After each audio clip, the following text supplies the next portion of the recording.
Assalamualaikum warahmatullahi wabarakatuh. Salam Om Swastiastu, Namo Buddhaya, salam kebajikan. Perkenalkan, saya Lydia Agustini dengan NIM 22050200045. Saya merupakan mahasiswa dari Universitas Maritim Raja Ali Haji, Fakultas Ilmu Sosial dan Ilmu Politik, Program Studi Ilmu Administrasi Negara. Pada kesempatan kali ini, untuk memenuhi tugas mata kuliah pengantar ilmu administrasi negara, saya akan menyampaikan materi dengan tema pembahasan yaitu paradigma administrasi negara. Baik, bagian pertama yaitu pengertian. Paradigma menurut Thomas Kuhn yaitu suatu cara pandang, nilai-nilai, metode-metode, prinsip dasar atau cara memecahkan sesuatu masalah yang dianut oleh suatu masyarakat ilmiah pada masa tertentu. Sedangkan paradigma administrasi negara adalah suatu cara pandang, nilai-nilai, metode-metode, prinsip dasar atau cara yang diterapkan untuk memahami fenomena atau memecahkan masalah dalam administrasi negara yang dianut oleh suatu masyarakat ilmiah pada masa tertentu. Perkembangan administrasi negara. Pada awal masa perkembangannya, ilmu administrasi negara memiliki pandangan dari beberapa ahli administrasi negara. Para ahli ilmu administrasi negara menciptakan paradigma yang menjadi ciri administrasi negara. Ada 5 paradigma dalam ilmu administrasi negara yang diungkapkan oleh Nicholas Henry. 5 paradigma administrasi negara. Yang pertama yaitu 1900 hingga 1926. Dikotomi politik administrasi. Paradigma kedua pada tahun 1927 hingga 1937, yaitu prinsip-prinsip administrasi negara. Paradigma ketiga pada tahun 1950 hingga 1970, yaitu administrasi negara sebagai ilmu politik. Paradigma keempat pada tahun 1956 hingga 1970, yaitu administrasi negara sebagai ilmu administrasi. Dan paradigma yang kelima yaitu pada tahun 1970 hingga sekarang, yaitu administrasi negara sebagai ilmu administrasi negara. Dikotomi politik administrasi. Tokoh paradigma ini adalah Frank J. Goodnow dan Leonard Dwight. Goodnow dalam Politik Administration tahun 1900 mengungkapkan bahwa ada 2 fungsi yang berbeda dari pemerintah. Politik, menurut Goodnow, harus berhubungan dengan kebijaksanaan atau berbagai masalah yang berhubungan dengan tujuan negara, sedangkan administrasi harus berkaitan dengan pelaksanaan kebijakan tersebut. Dengan demikian, yang menjadi dasar pembeda adalah pemisahan kekuasaan. Pemisahan antara politik dan administrasi dimanifestasikan oleh pemisahan badan legislatif dan badan eksekutif yang menyelenggarakannya. Penekanan paradigma 1 adalah pada lokus di mana administrasi negara berada. Goodnow berpendapat administrasi negara seharusnya memfokuskan diri pada birokrasi pemerintahan.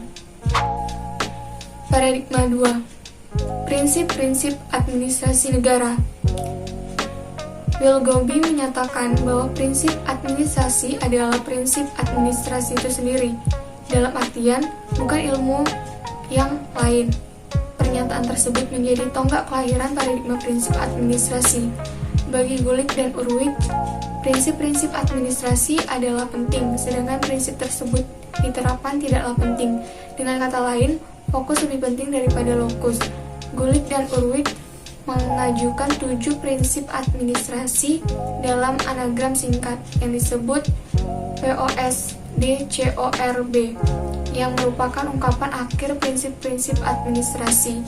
Anagram itu adalah kepanjangan dari planning, organizing, staffing, directing, coordinating, reporting, dan budgeting. Masa penuh tantangan tahun 1938 hingga 1947.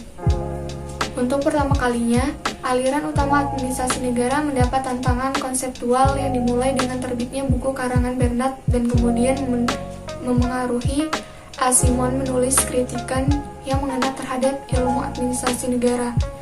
Ketidaksepakatan terhadap administrasi negara salah satunya adalah politik dan administrasi tidak akan pernah dapat dipisahkan. Paradigma 3. Administrasi negara sebagai ilmu politik. Administrasi negara bukanlah suatu yang bebas nilai dan dapat berlaku di mana saja. Namun, administrasi negara dipengaruhi oleh nilai-nilai tertentu. John Gauss mengatakan bahwa teori administrasi negara juga merupakan teori politik. Lokus dari paradigma administrasi negara sebagai ilmu politik adalah birokrasi pemerintah dan mengalami kekurangan hubungan dengan fokusnya. Ada dua pengembangan yang terjadi selama periode ini yang cukup mencerminkan adanya perbedaan dalam masalah mengurangi ketegangan antara para ilmuwan administrasi dan ilmuwan politik. Yang pertama yaitu meningkatnya penggunaan studi kasus sebagai instrumen epistemologi. Kedua, lahirnya studi perbandingan dan administrasi pembangunan sebagai subbidang kajian administrasi negara. Paradigma 4. Administrasi negara sebagai ilmu administrasi. Menurut James D. Thomson, bahwa dalam melaksanakan pengaturan dan keteraturan negara diperlukan ilmu dan teknologi administrasi sebagai sarana berpikir dan bertindak, sehingga tugas kenegaraan dapat membuahkan hasil memuaskan. Fokus paradigma ini ialah perilaku organisasi, analisis manajemen, penerapan teknologi modern, dan analisis sistem. Paradigma yang terakhir atau paradigma yang kelima, yaitu administrasi negara sebagai administrasi negara. Administrasi negara meningkat ke wilayah ilmu kebijakan, politik ekonomi, proses pembuatan kebijakan pemerintah, beserta analisisnya. Paradigma yang dikemukakan oleh Nicholas Henry ini memiliki fokus dan lokus yang jelas. Fokusnya yaitu pada teori organisasi, teori kebijakan, teori manajemen, dan kebijakan publik. Sedangkan lokusnya adalah masalah-masalah dan kepentingan dari publik. Maka berdasarkan penjelasan tersebut, maka paradigma administrasi negara dapat dirincikan sebagai berikut. Yang pertama yaitu dikotomi antara politik dan administrasi. Fokusnya yaitu birokrasi pemerintahan, fokus administrasi secara umum, teori organisasi, kepegawaian, penyusunan anggaran, dan lain-lain. Keterangan administrasi dan politik adalah dua hal yang berkaitan dan tidak bisa dipisahkan. Kedua yaitu prinsip-prinsip administrasi. Fokusnya adalah tidak dipermasalahkan, berlaku secara universal. Fokus bagaimana menjalankan prinsip-prinsip administrasi negara. Keterangan dipengaruhi oleh ilmu manajemen yaitu Postcorp. Yang ketiga yaitu administrasi sebagai ilmu politik. Birokrasi pemerintahan adalah lokusnya, sedangkan fokusnya yaitu politik birokrasi. Keterangan pada akhirnya politik tidak mengakui administrasi negara sebagai ilmu politik. 4. Administrasi negara sebagai ilmu administrasi. Fokusnya yaitu berlaku universal, fokusnya administrasi secara umum. Keterangan alternatif setelah paradigma administrasi sebagai ilmu politik. Yang kelima atau yang terakhir yaitu administrasi negara sebagai administrasi negara. Fokusnya pada birokrasi pemerintahan dan public affair. Fokusnya teori organisasi, praktek-praktek dalam analisis public policy, dan teknik-teknik administrasi dan manajemen. Sedangkan keterangan yaitu paradigma yang berlaku sampai saat ini. Dari dinamika paradigma administrasi yang telah dipaparkan, dapat ditarik kesimpulan bahwa perkembangan paradigma akan terus berlanjut karena kebutuhan dan aspek lebih representatif dan relevan terhadap perkembangan zaman. Setiap kegagalan dalam implementasi konsep paradigma akan ditindaklanjuti dengan evaluasi dan kritik untuk memperbaiki paradigma.